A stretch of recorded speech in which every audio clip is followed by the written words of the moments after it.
अभी तो एक दिन दिन है तो इतना इशू नहीं है, लेकिन रात को काफी एहतियात करनी पड़ेगी, बिल्कुल ही नैरो हो जाता है रास्ता, तो ये थोड़ा सा माइंड में रखिएगा अपने। तो अगर आप भी प्लान कर रहे थे अपनी कार पे स्टोर वाली जाने को और आपने जाना भी नारायण बाबू सर वाले रास्ते से है, लेकिन बिल्कुल भी आइडिया नहीं किया स्टोर की रोड कंडीशन कैसी है, कार्स पे जाया जा सकता है या नहीं, स्टोर में होटल्स का क्या सीन है, तो ये वीडियो आपके लिए। तो फैसलाबाद से हम लोगों ने अपना सफर इस दफा बड़े टाइम से शुरू कर दिया था और जो पहला पेट्रोल था हमारा वो भी हमने हमारी सिटी से ले लिया था। और इस दफा जब जल्दी निकले तो हमें सिटी में रश भी नहीं मिला, उस वजह से मोटरवे पे हम काफी जल्दी आ गए थे। लेकिन मोटरवे पे इस दफा स्पीड जो थी वो थोड़ी सी कम थी हमारी, और पहला ब्रेक भी हमें इस दफा बहुत जल्दी लेना पड़ गया था मोटरवे पे। अगर तो आपने पिछली वीडियोस देखी है तो आप समझ जाएंगे मैं क्या बात कर रहा हूँ, लेकिन अगर नए व्यूअर है तो फिर आपको शायद ये चीज ना समझ आए तो आप स्किप कर सकते हैं। सिटी का इससे अगर जिम्मी से कंपेयर करें तो जितना पेट्रोल अभी लगा है सिटी का इतना मानसरा तक लगता है। और सफर इसमें स्लो हम इसलिए करना पड़ता है क्योंकि सिटी पे तो 120 की स्पीड मेंटेन करके हम लोग बड़ी जल्दी सफर कर लेते हैं, लेकिन ये कि इसमें हमारे पास सामान होता है, ऊपर छत लगी है, तो इस पे कंफर्टेबल जो स्पीड है ना वो 90-100 है। 100 से ऊपर जाना तो बड़ा एक्टिव होकर बैठना पड़ता है, इस वजह से फिर ना इस पे सफर थोड़ा सा स्लो होता है। लेकिन इसके प्लस पॉइंट ज्यादा है, वो इस चला सुबह नारायण पहुंच के मैं आपको बताऊंगा।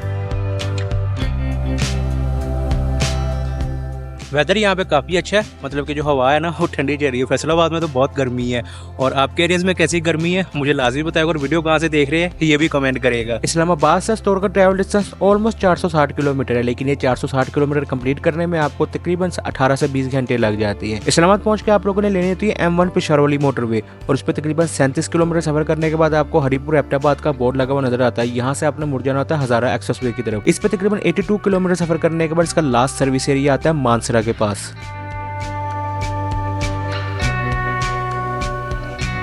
ये मानसरा एक्सप्रेसवे पे ना आपके पास 3 एग्जिट होती है, एक सर्विस एरिया से पहले आती है, एक सर्विस एरिया के बाद आती है, और एक फिर काफी आगे जाके आती है।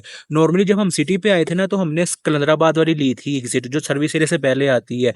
अगर आप भी कार पे आते हो रात का टाइम हो तो मैं रिकमेंड करूंगा कि कलंदराबाद वाली लेगा, वो सेफ है। लेकिन ये कि अगर आपके पास जीप वगैरह है तो फिर आप ये मानसरा वाली भी ले सकते हैं, क्योंकि जब आप मानसरा एग्जिट लेते हैं ना तो जैसे टोल प्लाजा खत्म होता है ना तो शुरू के जो 2-3 किलोमीटर रास्ता है ना ये टूटा हुआ है, मतलब कि रोड खराब है, इस वजह से इसको ना इतना सेफ नहीं कंसिडर किया जाता है इस वक्त। लेकिन ये कितना इशू नहीं है, 3-4 किलोमीटर इस पर सफर करो तो फिर आगे ये जो मेन रोड है नारायण बालाकोट वाला उससे जाके कनेक्ट हो जाता है, और वो सारी रात चलता रहता है। बाकी फिर यहाँ से आगे बालाकोट तक जो रोड है ना वो बड़ी बेहतरीन है। नाइस्टे का ऑप्शन आपके पास यहाँ बालाकोट में भी है। हम तो आगे जा रहे हैं, अगर आप दिन में सफर करते हैं आपको शाम हो जाती है या थक जाते हैं तो फिर जो नाइस्टे है ना ये बालाकोट बेहतर ऑप्शन है। बाकी बालाकोट से नारायण का ट्रैवल डिस्टेंस जो है ना वो तकरीबन 80 किलोमीटर है, लेकिन उसे कंप्लीट करने में 3 घंटे लग जाते हैं। उसके पीछे रीजन ये कि बालाकोट से पारस तक जो रोड है ना वो बड़ा अच्छा है, लेकिन पारस के बाद महांडरी आता है, और ये वही महांडरी वाला ब्रिज है जिसकी वजह से ईद पे यहाँ पे ट्रैफिक जाम हो रहा था, और ये ब्रिज जो है ये चौड़ा कर दिया गया।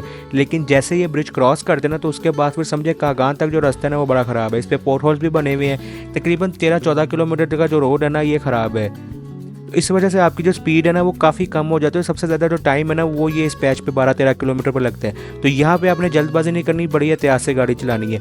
बाकी फिर जैसे कागान क्रॉस करते हैं तो उसके बाद नारायण तक जो रास्ता है ना वो काफ़ी बेहतर हो जाता है। उसमें बीच में छोटे मोटे इस तरह के पैचेज आते हैं, लेकिन इतनी कोई इशू वाली बात नहीं बनती है, अच्छी स्पीड मेंटेन हो जाती है नारायण तक।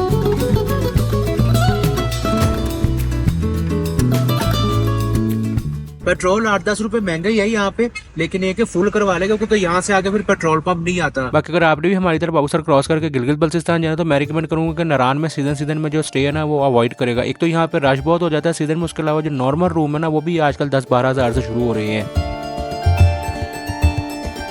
नारायण से बाटाकुंडी तक जो रास्ता है ना वो ठीक है, अच्छी रोड बनी हुई है, लेकिन जहाँ जहाँ भी ग्लेशियर्स पड़े थे वो तो मेल्ट हो गए, लेकिन वहाँ रास्ता ना खराब है, पोर्ट होल्स, और वहाँ पे ना गाड़ी कई दफ़ा नीचे लग भी सकती है, तो इस चीज़ का आपने एहतियात करनी है।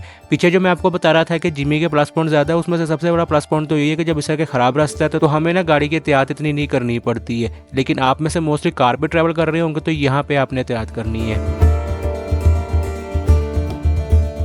बाकी बाटाकुंडी में भी अब आपके पास बहुत सारे नाइट स्टे के ऑप्शन है, और मज़े की बात है कि बाटाकुंडी से बुढ़ावाई तक अब जैस का इंटरनेट बहुत अच्छा चलता है 4G प्लस, तो काफ़ी टाइम पास यहाँ पे हो जाते हैं। बाकी बाटाकुंडी से बुढ़ावाई तक जो रोड है ना वहाँ भी जहाँ जहाँ कहीं ग्लेशियर्स पड़े थे वहाँ खराब है। बाकी बुढ़ावाई में जो नाइट स्टे है वो बाटाकुंडी से भी सस्ता पड़ जाता है। बुढ़ावाई से बेसर तक जो रोड है ना यहाँ पे आपकी गाड़ी की स्पीड जो है ना वो काफ़ी कम हो जाती है, क्योंकि यहाँ पे ना मल्टीपल जगह पर रास्ता खराब है।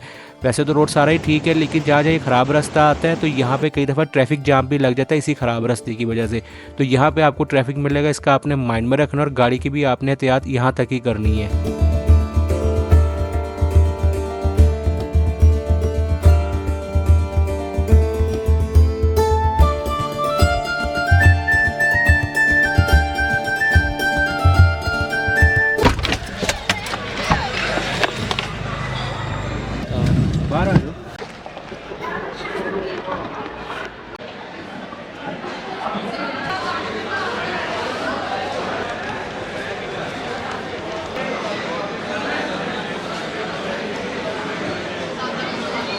अभी मुझे ये मिल गए, ये लाहौर से आए हैं, ये इनके साथ सारी फैमिली है और ये हुंसा जा रहे हैं। आपने नाम क्या बताया था? नदील। अभी तक सफर आपका सही रहा? जी अल्हम्दुलिल्लाह फर्स्ट चलिए क्लास। अल्लाह खैर करे। बात ये अंकल भी आपके बहुत बड़े फैन जी जी, बहुत शुक्रिया, बहुत शुक्रिया, बहुत शुक्रिया।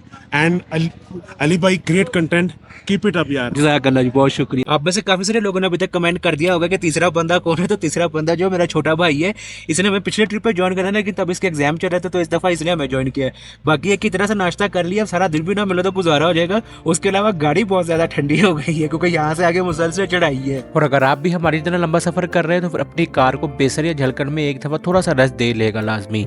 बाकी बेसर के बाद यहाँ का सबसे मशहूर पॉइंट आता है जहाँ पर रुकना कंपलसरी है। Lighten up, take me on your magic river. Tell me all your dreams align. Sign me up. Lulusar lake cross करते हुए ये रास्ता जो है ना खराब होना शुरू हो जाता है। यहाँ पे पोर्टल्स बने हुए, लेकिन इतना इशू नहीं है। आहिस्ता आहिस्ता आप अपनी कार्स को यहाँ से लेके जा सकते हैं। ज्यादा इशू यहाँ पे ग्लेशियर्स का था, जिस वजह से यहाँ पे ना ट्रैफिक जाम होता था, लेकिन ग्लेशियर्स ऑलमोस्ट पिघल गए हैं, तो जो ट्रैफिक जाम वाला इशू था वो भी इतना नहीं है। बस जहाँ पे रास्ता टूटा हुआ है, यहाँ पे आपकी थोड़ी सी स्पीड कम होगी। बाकी फिर जैसे लुलुसर लेक खत्म होती है तो उसके बाद इस रीजन का सबसे खूबसूरत एरिया आता है और वो है गिटीदास।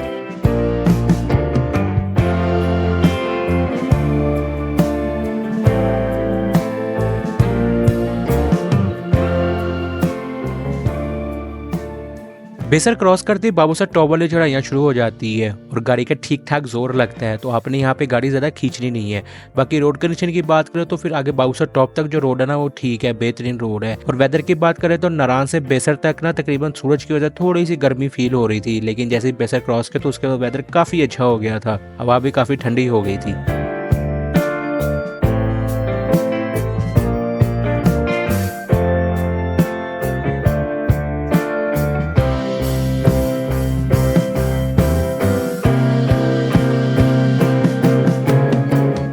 रश मैंने यहाँ पे जितना सोचा था उतना तो नहीं है, लेकिन फिर भी ठीक ठाक है। मैं यहाँ पे रुक नहीं रहा, तो यहाँ से अपना अगला सफर शुरू करते हैं स्टोर के लिए। बाबूसर टॉप पे रुकने का मजा तब भी आता है जब यहाँ पे रश ना हो। अगर बहुत ज्यादा रश हो तो यहाँ आगे टाइम वेस्ट करने वाली बात है। खैर बाबूसर टॉप से नीचे ना 40 किलोमीटर आपने मुसलसल उतरना होता है और ठीक ठाक उतराई है। तकरीबन 18-19 इस तरह के लूप्स है, मोड़ है ये। और अक्सर लोगों को यहाँ पे जो इशू बनता है वो ब्रेक स्पेल का बनता है, क्योंकि यहाँ से उतरते हुए अक्सर लोग अपनी गाड़ी को 3rd या 4th गियर में उतारते हैं, और अगर ऑटोमेटिक है तो D में उतारते हैं, जिस वजह से ब्रेक्स बहुत ज्यादा अप्लाई करनी पड़ती है और फिर गाड़ी की जो ब्रेक्स है वो गर्म होकर काम करना छोड़ देती है। तो आप लोगों ने भी कोशिश करनी है कि उतरते हुए 1st 2nd गियर में रखें। अगर मैनुअल है, ऑटोमेटिक है, अगर तो आपका 2 और ये L का ऑप्शन है तो इसमें, अगर आपके पास D और S का ऑप्शन है तो फिर S में करके तो जो plus minus 1st 2nd gear होता है कोशिश करेगा कि उस पर उतारे।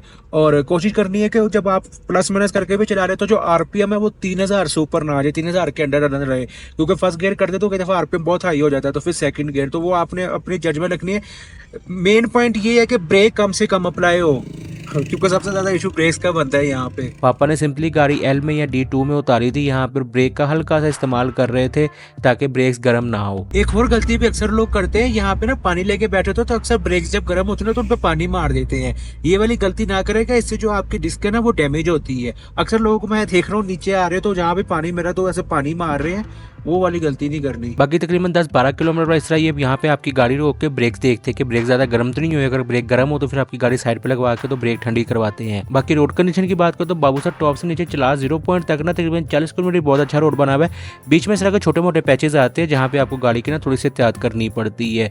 सबसे ज्यादा इशू यहाँ पे जो बनता है वो बनता है गर्मी का, क्योंकि जो आखिरी के 10 किलोमीटर है 0 पॉइंट से पहले बहुत ज्यादा गर्म हो जाते हैं। और उस दिन तो सूरज भी मेरी साइड पे था, कुछ समझ नहीं आ रही थी। बाकी ये चला 0 पॉइंट है, यहाँ पे आपको पर्ची लेनी पड़ती है, पहले नहीं थी लेकिन अब यहाँ पे पर्ची, और अगर ये पर्ची वाला सिस्टम रहा तो यहाँ भी सीजन में काफी रश लग जाएगा, तो उसका आपने माइंड में रखना है। उसके अलावा 0 पॉइंट पे यहाँ पे एस्कॉम का बूथ लगा हुआ है, यहाँ पे आपको सिम भी मिल जाती है और पैकेज भी होता है। मैंने यहाँ से पैकेज करवाया था 600 रुपीज का, सिम की जो प्राइस है वो 500 रुपीज है। यहाँ से हमने पेट्रोल से डलवा लिया क्योंकि हमने ना आगे मुड़ जाना है स्टोर की तरफ, जब मेन कराक्रम हाईवे पे चलेंगे। तो अभी हमें कंफर्म नहीं है कि आगे पेट्रोल आता है कि नहीं। तो आप भी कोशिश करेगा कि ये जो गिनी है या यहाँ से आगे मतलब केकिया से पहले जो भी पेट्रोल पंप है ना, वहाँ से अपना टैंक अच्छी तरह फुल एक दफा करवा लेगा। यहाँ से आगे वाकई पेट्रोल पंप नहीं आया था। बाकी टोटल कितना फ्यूल का खर्चा हुआ है वो फिर मैं आपको स्टोर पहुँच के बताता हूँ। यार रोड कंडीशन की बात करें तो 0 पॉइंट से तत्तापानी तक जो रोड है ना वो बड़ा बेहतरीन है, लेकिन तत्तापानी से रायकोट तक ना तकरीबन 3-4 किलोमीटर रास्ता जो है ना वो खराब है। और ये रास्ता जो खराब है ये है भी खतरनाक वाला खराब, क्योंकि एक तो ये रास्ता नैरो हो जाता है, तो सामने से कोई आता हो तो रास्ता लेते या देते हुए काफ़ी एहतियात करनी पड़ती है। उसके अलावा यहाँ पे सबसे ज़्यादा डर होता है लैंडस्लाइडिंग का, स्पेशली बारिश में। तो अगर हो सके तो बारिश में यहाँ पे ट्रैवल अवॉइड करेगा। बाकी ये कि इतना लंबा नहीं है, 3-4 किलोमीटर बाद जब रायकोट ब्रिज आ जाता है तो उसके बाद फिर शुरू हो जाता है मेन केकेज, और फिर रास्ता जो है ना वो काफ़ी अच्छा है। और केकेज शुरू होते तकरीबन 10 से 15 किलोमीटर के अंदर अंदर जो है वो स्टोर मोड़ आ जाते हैं।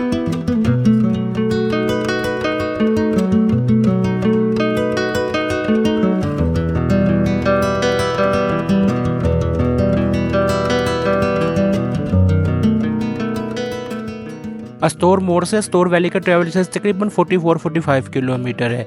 जब आप अस्टोर मोड़ से मुड़ते तो शुरू में तो रास्ता ठीक है, लेकिन जैसे ये ब्रिज क्रॉस करते तो दरिया की उस तरफ जाते ही रास्ता ख़राब होना शुरू हो जाता है। लेकिन ये कि 7 किलोमीटर तक रोड बनी हुई है, लेकिन जैसे ही अगले 7 किलोमीटर शुरू होते हैं ना तो वो आपको खपा देते हैं, क्योंकि एक तो ये ठीक ठाक चढ़ाई है, गाड़ी का ठीक ठाक जोर लग रहा होता है। उसके अलावा यहाँ पे गर्मी भी उस दिन बहुत ज़्यादा थी और हम गाड़ी का AC भी नहीं चला सकते थे, क्योंकि पीछे से फैसलाबाद से रात का सफ़र करते हुए आ रहे थे और हम रिस्क नहीं ले सकते थे गाड़ी गर्म करने का। तो सोचा ऐसे सफ़र कंटिन्यू करते हैं। जैसे जैसे आगे जा रहे थे रोड ख़राब होता जा रहा था और मैं तो एक ही दुआ कर रहा था कि काश के ठंडा पानी मिल जाए। अल्लाह ने वो दुआ सुन भी ली हमारी।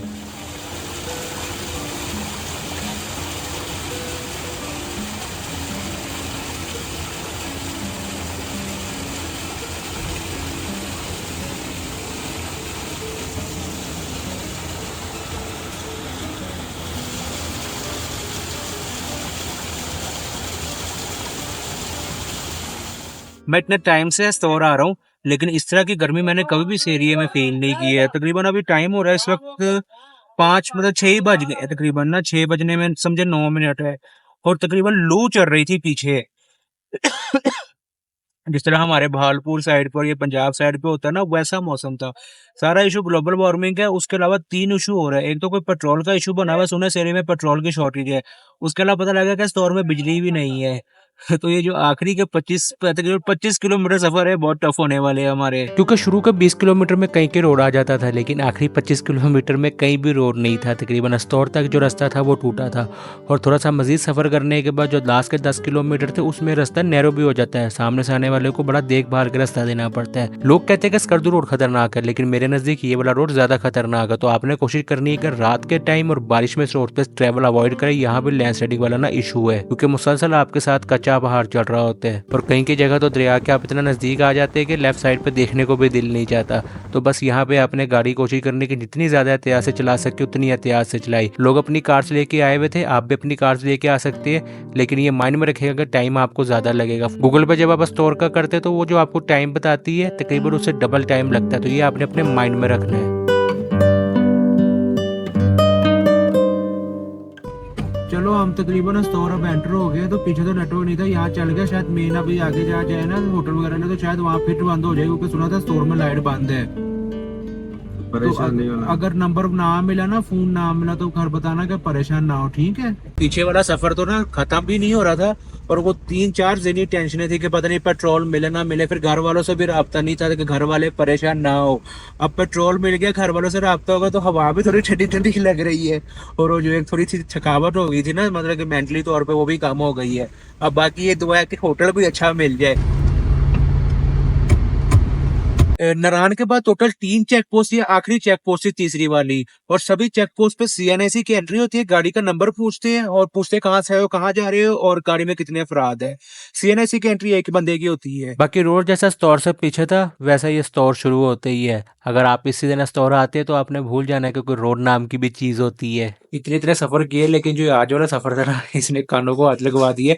ज़्यादा इशू गर्मी की वजह से बन रहा था। गर्मी मतलब कि इतनी गर्म हवा पड़ रही थी ना कि अब मैं आपको याद है तो मतलब कि महसूस भी नहीं करवा सकता। बाकी एक टोटल जो हमें यहाँ तकरीबन हम लोग पहुँच गए 23 घंटे में, फैसलाबाद से एस्टोर तक हमें 23 घंटे लगे और टोटल ट्रैवल जो हमने किया वो 762 किलोमीटर, और गाड़ी अल्हम्दुलिल्लाह इस दफ़ा भी सारी पापा ने चलाई है। मुझे ना पिछली वीडियो में काफ़ी लोगों ने क्रिटिसाइज़ तो नहीं कहूँगा, मतलब एक कंसर्न दिखाया था कि गाड़ी आप चलाया करें, आपके वालिद साहब, तो इस तरह के जिस तरह आप ये वीडियो देखते हुए एन्जॉय कर रहे हैं, खाना खाते हुए एन्जॉय करते हैं, मेरे वालिद साहब जो ड्राइविंग को एन्जॉय करते हैं। मैं ये वीडियो बनाने वाला जो कॉन्सेप्ट है सारा इसे एन्जॉय करता हूँ। तो मेरे वालिद साहब कहते थे कि 15 घंटे बाद वो थकना शुरू होते, लेकिन अल्हम्दुलिल्लाह वो फिज़िकली बहुत फिट है। ड्राइविंग के मामले में तो ये वो इतनी उनकी टेंशन आप लोग ड्राइविंग के मामले में ना लिया करें। बाकी ये है कि जो पेट्रोल है वो यहाँ तक तकरीबन लगा 24,500 का।